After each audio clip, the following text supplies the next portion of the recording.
Welcome back. Well, I can't be the only person in the country nursing a broken heart, can I? I'm sure I'm not. I am absolutely determined to put my best foot forward, to keep on trucking, you know, all that stuff, keep calm and carry on. Having said all of which, obviously inside, you know, I'm feeling all sorts of things, no question about it. Very hurt, very sad, terribly disappointed, worried about the future, you know, all the normal stuff. Of course I am.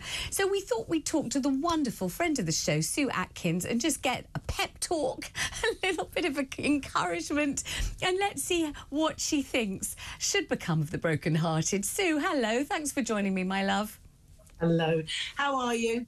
You know, well, I've had better days. I've had more charming weekends, I think, than reading all about my own private life in the papers, and obviously not a story that I ever wanted to read or ever thought I was going to live. So, you know, not the best, I'd say. Not the best. On the other hand, you know, I'm still here. I'm at work. And I really know how you feel, because I've been through the same process exactly myself. And in fact, work gave me my certainty. It gave me my confidence, because I knew I was good at it, and it kept the whole thing kind of going. I knew what I was doing when I was doing that. There are 7 stages, I think, Vanessa, that people go through, and I kind of made them up around grief and dying that a Dr. Kubler-Ross wrote about. And then I thought it's very similar, but eventually you do turn a corner and you do rise again. And I called it a phoenix stage. I actually bought a phoenix ring at one point and wore it. Did you? Because I might do that. That's a good idea. Yeah. Because I felt I was coming through it. It's not, you see, the whole point here is it's a process. It's not an event. And you will go through all sorts of emotions as you go through the process. Some of it, and the first thing is shock and pain and denial almost as well, and you can't quite comprehend it could happen, and in such a way as well. And, you know, betrayal is such a thing that goes right to our souls and to our heart and who we are. We become really vulnerable. We think, am I foolish? Why didn't I notice? You know, what's wrong with me? All of these things. And then you go through perhaps the pain of that. Then you go through sometimes what I call a crazy time. Some people drink too much, eat too much, or don't eat at all, or sleep around, or have loads of sort of friends around and party. Some people get very insular. I mean, there's no right and wrong way to deal with it, just yours. But there is this process that I feel it's a good idea to stop, pause, reflect, make sure you are surrounded by people who genuinely love you and care for you. That's what I found to be the most helpful. That people that you can call up honestly at 2 in the morning and have a cry to if you need to. But not just going round there to friends and opening a bottle of wine and slagging the other person off, because that doesn't really move you forward. I've had enough of that. I'm not doing that. I actually haven't really done that at all. I don't want to do that somehow. I don't have the urge to. I don't really want to discuss that person at all. It's too painful, and it's somewhat too painful. And there's no right and wrong way of dealing with it. But being memorable, you know, really remembering that it's a process, and that you will have 3 steps forward, and then, oh God, 5 steps back, and that's okay too. And one of the key things I tell people, they don't really realise any major change in life or trauma or shock takes at least, and I'm sorry about this, 18 months to sort of 2 years to properly... does it? I was hoping to feel... what day is it today? I was hoping to feel better by about lunchtime tomorrow, and then I'd start having a lovely time again. I don't want to be... You know, see, the thing is that my mum died at 57 years old. And I have, you know, I mourn her every day of I miss her so much.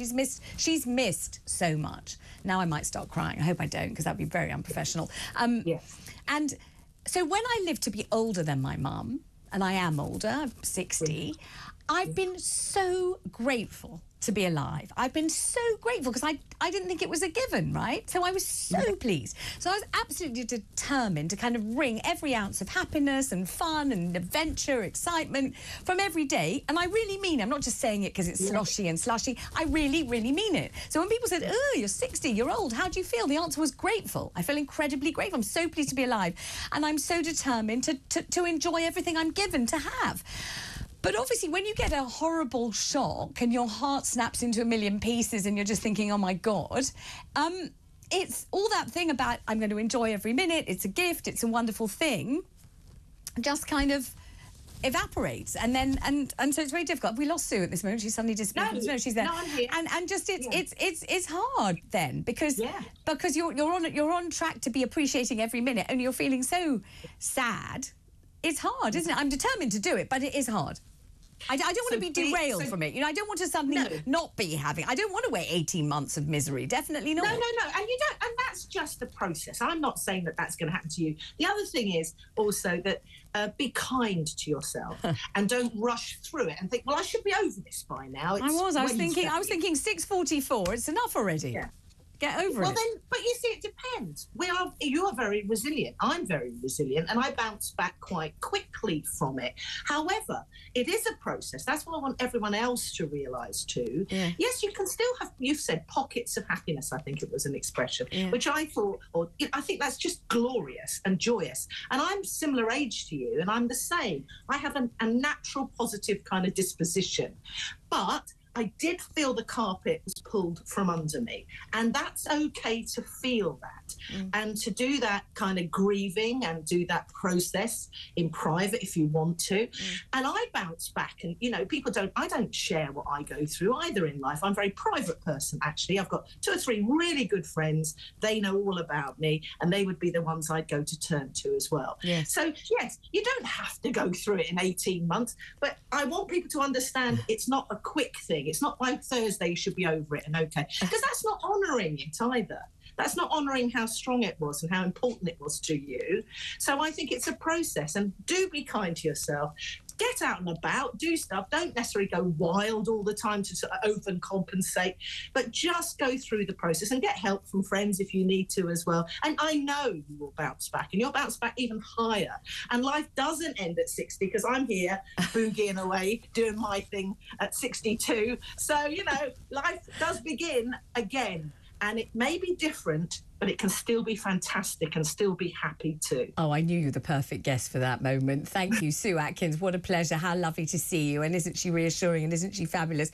Did I talk to Trisha in Hearts quickly? Yes, Trisha's on the line in Hearts. Hi, Trisha. Hi, Vanessa. Hi, lovely. Vanessa. How are you? Dear Vanessa, I'm good, thank you. Good. I just want to offer you my empathy. Oh, thanks. I will take it. Thank you very much. Please do. And also, Vanessa, I want to thank you for coming to work today. Because I would have been in my bed noshing my way through the day. Well, I had reporters leaning on my doorbell at home.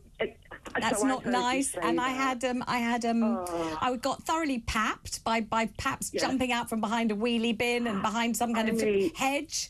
And somehow, however many times it happens, it's always a shock. And I had to write my newspaper column for tomorrow, and I had to talk to lovely Mark Machado about this show and plan what we were going to do. And I've had to, you know, I'm doing my best. I just want to carry on. I do not wish to be derailed by this. I don't want to be. No. I don't want to stay in bed and cry. I want to go to work. I want to have fun. I want to live, because how long have we all got? Not forever, have we? I want to have fun. Like yourself, my mother died. I've lived 20 years longer than my mother. Oh, wow. Okay. Yeah.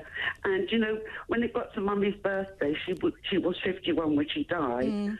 When I realised I'd lived longer, I'm 71 now. Wow. When I realised I'd lived longer than Mummy, I couldn't get over it. And me too. That's exactly how I felt. It hits you, doesn't it? Yes. It really does hit you. Yes. And I just want to say something else, Vanessa, is I also had a very long marriage, as I know you did. I was married for 25 years. Now, lovely Sue Atkins isn't going to approve of this, because I was left 10 years ago, and I'm still not over it. Oh, no. I'm so sorry to hear that. Oh, no. It's not that she won't approve. She'll be very sorry to hear it. She won't judge you. She'll wish that you were over it, my love. I hope you do get over it sometime soon, Trisha. It's very kind of you to phone, and thank you for the gift of empathy, which I do appreciate enormously. And listen, if I was ever going to be miserable, I've got to stop that and pack that right in right now, because guess who my guests are going to be after this break? If I say to you, making your mind up, if I say to you, the land of make-believe, if I say to you, the camera never lies anymore because there's nothing worth lying for, if I stand up and whip my skirt off, OK, I'm not going to do that. I'm not allowed to do that. That's not in my contract.